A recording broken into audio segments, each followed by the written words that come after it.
Welcome to the टार education friends. टार education में आप सभी का स्वागत है। आज है 14 जून 2021। देखेंगे 13 और 14 जून 2021 के सभी महत्वपूर्ण करंट अफेयर्स जो आपके आगामी सभी परीक्षाओं के लिए अति महत्वपूर्ण होंगे। साथ में देखेंगे ज़्यादा से ज़्यादा एक्स्ट्रा फैक्ट्स जो आपको औरों से आगे रखेगा। इस क्लास का पीडीएफ आप टार एजुकेशन के वेबसाइट से डाउनलोड कर सकते हैं, जिसका लिंक डिस्क्रिप्शन बॉक्स में दिया हुआ है। साथ ही आप टार एजुकेशन के social media platforms WhatsApp, Telegram, Facebook, Twitter इत्यादि से जुड़ सकते हैं। सबका लिंक डिस्क्रिप्शन बॉक्स में दिया हुआ है। क्वेश्चंस इंग्लिश हिंदी दोनों में है। आपसे आग्रह है कि क्लास पूरा देखें, तभी आपको इस क्लास का महत्व पता चलेगा। और चैनल पर आप नए हैं या चैनल को अब तक सब्सक्राइब नहीं किए हैं तो प्लीज़ सब्सक्राइब बटन दबा दें, और पहले से सब्सक्राइब कर लिए हैं तो बहुत बहुत धन्यवाद। तो चलिए शुरू करते हैं आज का क्लास। पहला प्रश्न है, the book home in the world to be release next month is authored by. अगले महीने जो कि जुलाई 2021 में जारी होने वाली पुस्तक होम इन द वर्ल्ड किसके द्वारा लिखी गई है? तो ये सही जवाब है अमर्त्य सेन। अमर्त्य सेन के द्वारा यह लिखा गया है book home in the world. अगले माह पब्लिश किया जाएगा इसको। इस पुस्तक में अमर्त्य सेन ने अपने जीवन की शुरुआती समय घर पर कैसे बीता, इसी को उन्होंने चर्चा किया है। और अमर्त्य सेन के बारे में काफ़ी कुछ आप लोग जानते भी होंगे, कुछ लोग ना जानते होंगे। तो देखिए, अमर्त्य सेन वर्ष 1998 में अर्थशास्त्र के क्षेत्र में नोबेल पुरस्कार पाने वाले पहले एशियाई और पहले भारतीय भी बने थे। नोबेल पुरस्कार पाने वाले अर्थशास्त्र के क्षेत्र में ये पहले भारतीय हैं। और अमर्त्य सेन को 1999 में भारत का सर्वोच्च सम्मान जो कि भारत रत्न है, ये भी मिल चुका है, उनको उसे पुरस्कृत किया जा चुका है। तो ये रहे इतने फैक्ट इसमें। चलिए बाकी ऑप्शन देखते हैं। मेघन मार्कले, इन्होंने भी एक महत्वपूर्ण बुक लिखा है, काफी चर्चित रहा है। उस पुस्तक का नाम है द बेंच। मेघन मार्कले द्वारा लिखा गया है द बेंच, एक पुस्तक है। और ये मेघन मार्कले ब्रिटिश रॉयल फैमिली में प्रिंस हैरी की पत्नी है, इसलिए भी और चर्चित है। रवि शास्त्री ने भी एक पुस्तक लिखा है, उसका नाम है star gazing the players in my life. ये पुस्तक रवि शास्त्री द्वारा लिखा गया है। और ये कौन है? तो ये वर्तमान में भारतीय क्रिकेट टीम के कोच भी हैं। और रस्किन बॉन्ड, इन्होंने भी एक हाल ही में पुस्तक लिखा है, उसका नाम है all time favourite for children. ये रस्किन बॉन्ड द्वारा लिखा गया है। और रस्किन बॉन्ड कौन है? तो ये ब्रिटिश मूल के एक भारतीय लेखक हैं। तो इतने सारे फैक्ट्स आपको इस पहले प्रश्न में मिले। चलिए नेक्स्ट देखते हैं। राज्य में विभिन्न योजनाओं के तहत लाभार्थियों को सीधे खाते में पैसे पहुंचाने के लिए किस राज्य द्वारा डीबीटी मोबाइल ऐप लॉन्च किया गया है? तो इसका सही जवाब है कर्नाटक। कर्नाटक के द्वारा ये डीबीटी मोबाइल ऐप लॉन्च किया गया है, लाभार्थियों के खाते में सीधे पैसे पहुंचाने के लिए, जिससे कि बिचौलियों से दूर किया जा सके। तो इस योजना के तहत, ये तो मैंने बता ही दिया। चलिए कर्नाटक से है तो उसके बारे में देख लेते हैं। कैपिटल बेंगलुरु, मुख्यमंत्री बीएस येदियुरप्पा, गवर्नर वजुभाई वाला। अब चलिए बाकी ऑप्शन देख लेते हैं। बाकी ऑप्शन भी ये राज्य जो है वेरी इंपोर्टेंट, सब इधर स्कीम्स, योजनाएं, पहल सब लॉन्च किए हैं। राजस्थान सरकार हाल ही में मुख्यमंत्री किसान मित्र ऊर्जा योजना का शुरुआत किया गया है राजस्थान सरकार द्वारा। और इसके तहत कृषि कार्य में आए बिजली बिल पर छूट प्रदान की जाएगी। क्या नाम है योजना का? मुख्यमंत्री किसान मित्र ऊर्जा योजना, राजस्थान। दिल्ली, ये दिल्ली द्वारा हाल ही में जहां वोट वहां वैक्सीनेशन अभियान चलाया गया था दिल्ली सरकार द्वारा। इसका मतलब यही है कि जो लोग जहां पे वोट देते हैं, जिस बूथ पे, उसी बूथ पे उनको वैक्सीनेशन की सुविधा प्रदान की जाएगी। तो जहां वोट वहां वैक्सीनेशन अभियान, दिल्ली सरकार। आंध्र प्रदेश, इसने भी हाल ही में जगन्नाथ थोडू योजना लॉन्च किया है। इसके तहत राज्य के छोटे एवं लघु विक्रेताओं और कारीगरों की सहायता हेतु एक ऋण योजना शुरू की गई है, उसी का नाम है जगन्नाथ थोडू योजना। अगला प्रश्न देखते हैं। हाल ही में आयुष मंत्रालय के द्वारा कौन सा मोबाइल एप्लीकेशन लॉन्च किया गया है? तो इसका सही जवाब है नमस्ते योगा। वेरी इंपोर्टेंट ये है। आयुष मंत्रालय के द्वारा नमस्ते yoga application, mobile application launch किया गया है। और यह एप्लीकेशन जो है योग के लिए समर्पित है। और योगा के बारे में सबसे कुछ फैक्ट्स जान लेते हैं हम लोग, काफी एग्जाम्स में ये पूछे गए हैं और पूछे जाएंगे भी आगे। सबसे पहले जो है भारत द्वारा संयुक्त राष्ट्र संघ में अंतर्राष्ट्रीय योग दिवस मनाने का प्रस्ताव रखा गया था, और उसे एक ही बार में स्वीकार भी कर लिया गया। ये मोदी जी के आने के समय बाद ये पहल किया गया था, और संयुक्त राष्ट्र संघ ने इसे स्वीकार कर लिया। और तभी से प्रत्येक वर्ष 21 जून को अंतर्राष्ट्रीय योग दिवस मनाया जाता है। ये भी आप लोग ध्यान में रखेंगे। तो चलिए शुरू करते हैं। शुरू के बाकी ऑप्शन देख लेते हैं। ये है क्रिकुरु, ये भी एक प्लेटफॉर्म है, पोर्टल है। ये क्या है, तो ये पूर्व भारतीय क्रिकेटर वीरेंद्र सहवाग जी जो है उन्होंने ये क्रिकुरु portal launch, cricket coaching portal इसको कहेंगे, ये लॉन्च किया गया है। इसके द्वारा जो भी वर्तमान में खिलाड़ी अभी प्रशिक्षण कर रहे हैं, खेल रहे हैं, सीख रहे हैं, बच्चे हैं, उन लोग को इसी पोर्टल के थ्रू प्रशिक्षण दिया जाएगा, कोचिंग कराया जाएगा, क्रिकेट सिखाया जाएगा। तो ये है क्रिकुरु। आई फैमिलिया, ये क्या है, तो ये हाल ही में अंतर्राष्ट्रीय पुलिस संगठन जिसे इंटरपोल कहा जाता है के द्वारा लापता व्यक्तियों की पहचान हेतु एक डेटाबेस लॉन्च किया गया है, उसी का नाम है आई फैमिलिया। फैमिली से बना है फैमिलिया, आई फैमिलिया। और आकांक्षा, ये क्या है, तो ये हाल ही में कर्नाटक सरकार द्वारा आकांक्षा नामक एक ऑनलाइन पोर्टल लॉन्च किया गया है। इसमें क्या होगा, तो राज्य के सभी कॉर्पोरेट्स सामाजिक उत्तरदायित्व गतिविधियों और पर व्यापक विवरण देने के लिए यह पोर्टल लॉन्च किया गया है। क्या नाम है, आकांक्षा, कर्नाटक सरकार। चलिए next. Athletics federation of India ने इंडियन ग्रैंड प्रिक्स 4 का आयोजन कहाँ कराने का घोषणा किया है, तो इसका सही जवाब है पटियाला में। पटियाला कहाँ है, पंजाब में है। तो यहाँ पे इंडियन ग्रैंड प्रिक्स 4 का आयोजन कराया जाएगा पटियाला में। चलिए बाकी ऑप्शन देखते हैं। ब्राजील, ये भी कोई ना कोई वेन्यू से संबंधित रहा है हाल में। कोपा अमेरिका टूर्नामेंट जो होता है उसका आयोजन ब्राजील में कराया जाएगा। और कोपा अमेरिका ये कौन सा खेल से संबंधित है, तो ये सबसे पुराना अंतर्राष्ट्रीय फुटबॉल टूर्नामेंट है, इसी का आयोजन ब्राजील में किया जाएगा। ओमान, यहाँ पे FIH हॉकी 5S विश्व कप का पहले संस्करण का आयोजन ओमान में किया जाएगा। कौन सा, फिर से सुन लीजिए, FIH हॉकी 5S विश्व कप, इसका आयोजन ओमान में किया जाएगा। ओमान की राजधानी मस्कट है। और UAE में ये यहाँ पे अभी जो हम लोग के यहाँ IPL चल रहा था और कोविड-19 के कारण उसके कुछ अभी मैच जो है कैंसिल कर दिए गए थे, रद्द कर दिए गए थे। तो जो बचे हुए मैच हैं उसको अब BCCI ने UAE में आयोजित करने का फैसला किया है। वो इसीलिए UAE ये इसलिए न्यूज में अभी रहा है। तो बचे हुए IPL मैच कहाँ होंगे, UAE में, संयुक्त अरब अमीरात में। चलिए नेक्स्ट देखते हैं। हाल ही में अंकटाड की पहली महिला महासचिव नियुक्त किया गया है, किसे नियुक्त किया गया है, तो इसका सही जवाब है, इसका नाम इंग्लिश में ही रह गया है, चलिए कोई बात नहीं। तो सब अभी पहली महिला महासचिव नियुक्त किया गया है अंकटाड का। क्या नाम है इनका, तो रेबिका ग्रीन्सपान, ये पहली महिला बन गई हैं महासचिव अंकटाड के। अंकटाड ये कहाँ की हैं, रेबिका ग्रीन्सपान, ये कोस्टा रिका की हैं। और अंकटाड के बारे में देख लेते हैं। इसका फुल फॉर्म क्या होता है, United Nations conference on trade and development, sorry, इसका फुल फॉर्म होता है United Nations conference on trade and development. इसकी स्थापना 30 दिसंबर 1964 में, हेडक्वार्टर जिनेवा जो कि स्विट्जरलैंड में है। अब चलिए बाकी ऑप्शन देख लेते हैं। ये भी महिलाएं कहीं ना कहीं पहली स्थान या कहीं नियुक्त हुई हैं, तो ये काफी इंपॉर्टेंट है। देखिए, वैशाली S हिवासे, ये सीमा सड़क संगठन जिसको इंग्लिश में बॉर्डर रोड ऑर्गेनाइजेशन BRO कहते हैं में कमांडिंग अधिकारी बनने वाली पहली महिला बन गई हैं। कौन, वैशाली S हिवासे। अनवी भूटानी, ये याद होगा आप लोग को, हाल ही में चर्चित था। ऑक्सफोर्ड यूनिवर्सिटी के में एक कॉलेज है, यूनिवर्सिटी मैगडालेन कॉलेज, इसी का छात्र संघ का अध्यक्ष नियुक्त किया गया था इनको, अनवी भूटानी को। और ऐसे ऑक्सफोर्ड यूनिवर्सिटी में छात्र संघ का अध्यक्ष बनने वाली ये पहली भारतीय मूल की छात्रा है, इसलिए चर्चित है अनवी भूटानी। रेखा मेनन, ये क्यों चर्चित रही हैं, तो नेस्कॉम की पहली महिला चेयरपर्सन नियुक्त की गई हैं रेखा मेनन, इसलिए चर्चित में रही हैं। चलिए नेक्स्ट देखते हैं। हाल ही में किस देश में Indian mango promotion program launch किया गया है, Indian mango promotion program, mango, हाँ वही आम वाला। तो ये कहाँ लॉन्च किया गया है, तो इसको किया गया है बहरीन में, इंडियन मैंगो प्रमोशन प्रोग्राम। इसमें क्या है, तो भारत से GI प्रमाणित, जिसे ज्योग्राफिकल इंडिकेशन कहते हैं, तो GI प्रमाणित आमों सहित अन्य प्रसिद्ध आमों की किस्मों को प्रदर्शित किया जा रहा है यहाँ पे बहरीन में, इंडियन मैंगो प्रमोशन प्रोग्राम में। और कुछ आम हैं भारत से जो GI प्रमाणित हैं, जैसे कृष्णपति, लक्ष्मण भोग, ये पश्चिम बंगाल के हैं, जर्दालू आम जो कि बिहार से है। ये सब आमों की किस्मों और कुछ अन्य आमों की किस्मों को यहाँ पे प्रदर्शित किया जा रहा है, बहरीन में किया जा रहा है, तो उसके बारे में देख लेते हैं। बहरीन की राजधानी मनामा, करेंसी बहरीनी दिनार।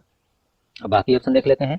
इटली की हाल ही में न्यूज में रहा है, तो यहाँ पे हाल ही में G20 स्वास्थ्य शिखर सम्मेलन का मेजबानी इटली के द्वारा किया गया था, इसलिए न्यूजीलैंड। तो रग्बी वर्ल्ड कप 2021 का आयोजन अब 2022 में करने का घोषणा किया गया है। महिला और पुरुष दोनों का खेल रग्बी वर्ल्ड कप ये न्यूजीलैंड में किया जाएगा। 2021 का संस्करण है, लेकिन अब ये 2022 में होगा कोविड-19 के कारण। और इटली 2 बार हो गया है, चलिए कोई बात नहीं। तो एक और है G20 टूरिज्म मिनिस्टर मीटिंग 2021 का आयोजन इटली में ही किया गया है और भारत की तरफ से इसमें प्रतिनिधित्व किए थे केंद्रीय पर्यटन मंत्री कौन है, श्री प्रहलाद सिंह पटेल। चलिए नेक्स्ट, हाल ही में किस बैंक ने कोविड-19 के रोगियों के लिए कवच पर्सनल लोन योजना का शुरुआत किया है? तो इसका सही जवाब है SBI। कोविड-19 के रोगियों के लिए ये एक योजना है, ऋण योजना है, कवच पर्सनल लोन योजना, ये SBI ने शुरू किया है। SBI के बारे में पहले देख लेते हैं।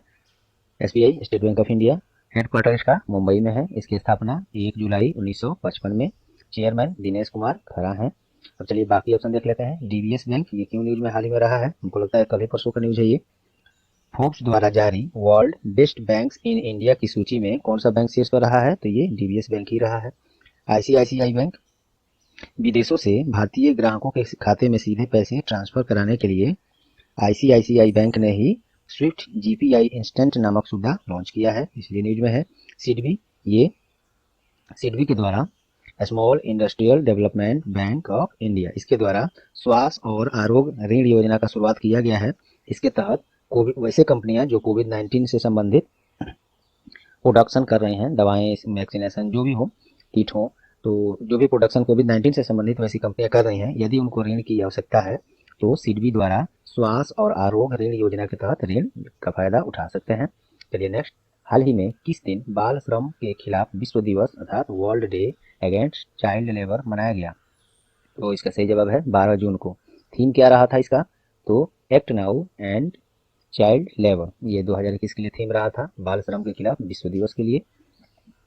और यह दिवस अंतर्राष्ट्रीय श्रम संगठन ILO के पहल पर प्रत्येक वर्ष 12 जून को मनाया जाता है। तो ILO के बारे में देख लेते हैं।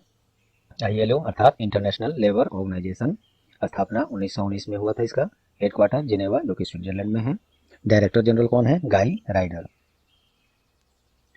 अब चलिए बाकी ऑप्शन देख लेते हैं।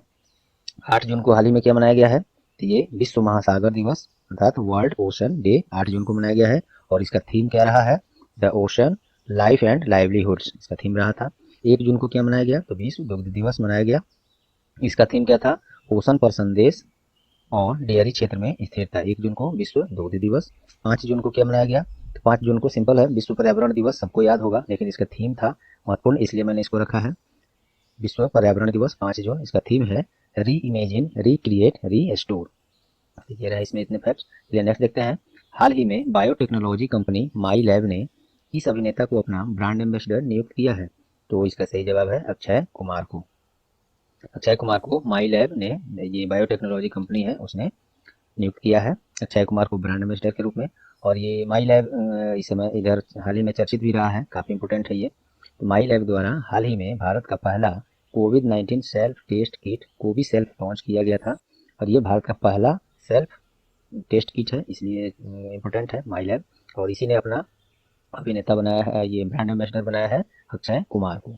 अब बाकी ऑप्शन देख लेते हैं। सुनील सेठी, ये नाडा के ब्रांड एम्बेसडर हैं, नाडा अर्थात नेशनल एंटी डोपिंग एजेंसी के ब्रांड एम्बेसडर हैं सुनील सेठी। नाडा क्या करता है? तो भारत में जो भी एथलीट्स हैं, खिलाड़ी हैं, वे लोग यदि किसी खेल के दौरान पहले या बाद में प्रतिबंधित दवाओं या प्रतिबंधित ऐसी अन्य कोई भी पदार्थ का सेवन यदि करते हैं तो उन पर कार्रवाई करता है नाडा अर्थात नेशनल एंटी डोपिंग एजेंसी।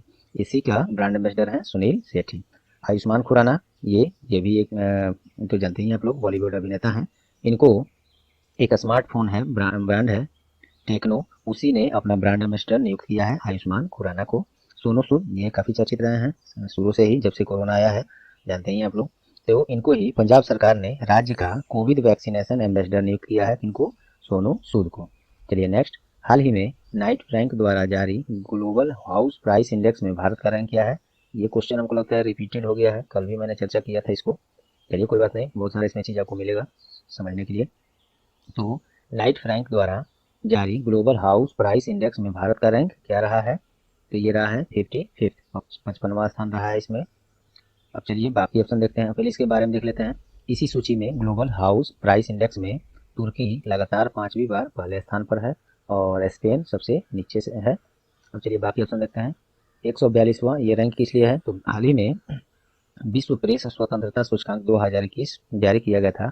इसमें भारत का स्थान रहा था 142वां और इसी सूची में सबसे पहले स्थान पर मतलब कौन रहा था, तो इस शीर्ष स्थान पर लगातार 5वीं बार नॉर्वे रहा है ये विश्व प्रेस स्वतंत्रता सूचकांक में। और सबसे निचले पायदान पर इसमें कौन है, 180 देशों की सूची में सबसे नीचे इरिट्रिया रहा है।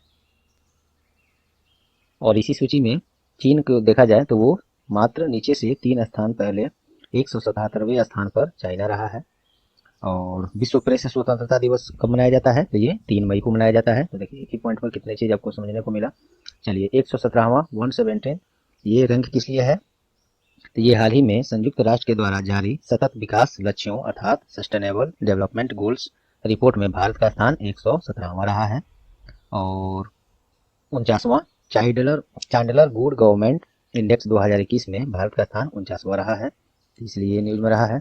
और इसमें पहले स्थान पर फिनलैंड रहा है। अब चलिए यहाँ से कुछ क्वेश्चंस एक्स्ट्रा फैक्ट के साथ ही वन लाइनर फॉर्म में फटाफट देख लेते हैं। हाल ही में किसे इलाहाबाद उच्च न्यायालय का मुख्य न्यायाधीश नियुक्त किया गया है, तो न्यायाधीश संजय यादव को इलाहाबाद उच्च न्यायालय का मुख्य न्यायाधीश नियुक्त किया गया है। ये राज्य स्तरीय परीक्षाओं के लिए महत्वपूर्ण हो सकता है, बाकी के लिए अगर नहीं भी तो सबके लिए जरूरी है सभी प्रश्न। ये उत्तर प्रदेश में हुआ है ये, तो उत्तर प्रदेश की राजधानी लखनऊ। मुख्यमंत्री योगी आदित्यनाथ, गवर्नर आनंदीबेन पटेल मध्य प्रदेश का भी गवर्नर है, एडिशनल चार्ज इनको दिया गया है। चलिए नेक्स्ट देखते हैं। हाल ही में किस ई कॉमर्स कंपनी ने ड्रोन के द्वारा स्वास्थ्य सामग्री और वैक्सीन पहुंचाने के लिए तेलंगाना सरकार के साथ समझौता किया है, तो ये फ्लिपकार्ट ने किया है। फ्लिपकार्ट की स्थापना अक्टूबर 2007 में हुई थी। हेडक्वार्टर बेंगलुरु में है और सीईओ कल्याण कृष्ण मूर्ति हैं। चलिए नेक्स्ट। हाल ही में सार्वजनिक क्षेत्र के किस बैंक ने ऋण जमा ग्रोथ रैंक में पहला स्थान हासिल किया है, तो ये बैंक ऑफ महाराष्ट्र ने किया है। बैंक ऑफ महाराष्ट्र का हेडक्वार्टर पुणे में है, इसके MD and CEO A S Rajeev हैं। चलिए नेक्स्ट। हाल ही में स्वतंत्र भारत के पहले ओलंपियन का निधन हो गया है, उनका नाम क्या है, सूरत सिंह माथुर। सूरत सिंह माथुर स्वतंत्र भारत के जाने माने धावक हैं, इनका हाल ही में निधन हो गया है, याद रखेंगे आप लोग। चलिए नेक्स्ट देखते हैं। हाल ही में प्रसिद्ध कन्नड़ नाटककार और कवि का निधन हो गया है, उनका नाम क्या है, तो सिद्धलिंगय्या, इनका भी हाल ही में निधन हो गया है। चलिए नेक्स्ट। हाल ही में रामकृष्ण मठ के उप प्रमुख का निधन हो गया है, उनका नाम क्या है, स्वामी शिवमयानंद। ये काफी चर्चित व्यक्ति ये भी रहे हैं, इनका हाल ही में निधन हो गया। रामकृष्ण मठ आप लोग तो जानते ही हैं, उसी के उप प्रमुख थे स्वामी शिवमयानंद, इनका भी निधन हो गया। चलिए नेक्स्ट। हाल ही में जारी पुलित्जर पुरस्कार 2021 में पब्लिक सर्विस के क्षेत्र में किसे पुरस्कृत किया गया है, ये द न्यूयॉर्क टाइम्स को पुरस्कृत किया गया है। और पुलित्जर पुरस्कार ये पत्रकारिता के क्षेत्र में विशेष उपलब्धि के लिए प्रदान किया जाता है। और यह पुरस्कार वर्ष 1917 में जोसेफ पुलित्जर, जो कि एक अखबार के प्रकाशक थे, उन्हीं के वसीयतनामा के प्रावधानों के द्वारा इस पुरस्कार का स्थापना किया गया था, पुलित्जर पुरस्कार, और इसीलिए इसको पत्रकारिता के क्षेत्र में दिया भी जाता है। तो इस बार पब्लिक सर्विस क्षेत्र में दिया गया है द न्यूयॉर्क टाइम्स को। नेक्स्ट। हाल ही में कोर्सेरा द्वारा जारी ग्लोबल स्किल, दोस्तों माफी चाहता हूँ, थोड़ा ये ठीक नहीं है, आज बार बार गले में आग आ रही है। तो हाल ही में कोर्सेरा द्वारा जारी ग्लोबल स्किल्स रिपोर्ट 2021 में भारत का रैंक क्या रहा है, तो 67th। इस सूची में स्विट्जरलैंड पहले स्थान पर है। ये ग्लोबल स्किल रिपोर्ट 2021 है, ध्यान रखेंगे आप लोग। इसमें भारत 67वें स्थान पर और पहले स्थान पर स्विट्जरलैंड है। और ये कोर्सेरा है क्या, एक ऑनलाइन एजुकेशन कोर्स उपलब्ध कराने वाली पोर्टल है जो कैलिफोर्निया यूनाइटेड स्टेट्स में स्थित है। चलिए नेक्स्ट। हाल ही में किसने US women's open golf tournament का खिताब अपने नाम किया है, तो ये है यूका सासो।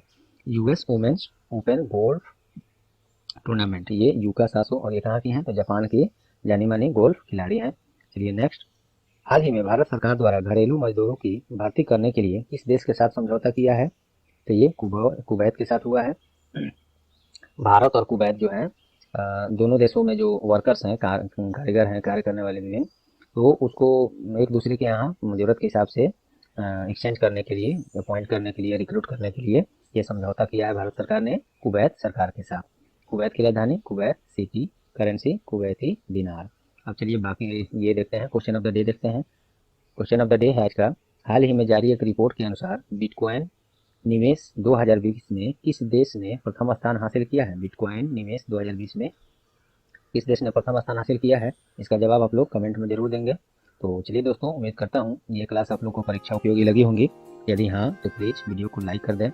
वीडियो को ज़्यादा से ज़्यादा अन्य ग्रुप और सोशल मीडिया प्लेटफॉर्म्स पर शेयर करके टार एजुकेशन का सहयोग करें, क्योंकि आप लोग के सहयोग से ये प्लेटफॉर्म आगे बढ़ेगा। और चैनल पर आप नए हैं या चैनल को अब तक सब्सक्राइब नहीं किए हैं तो अभी सब्सक्राइब बटन दबा दीजिए, और पहले से सब्सक्राइब कर लिए हैं तो बहुत बहुत धन्यवाद। और बेल आइकन भी साथ में दबा दें, जिससे आगे आने वाले सभी महत्वपूर्ण क्लास आपको सबसे पहले मिलते रहें। तो चलिए, ये रहा आज का क्लास। All the best.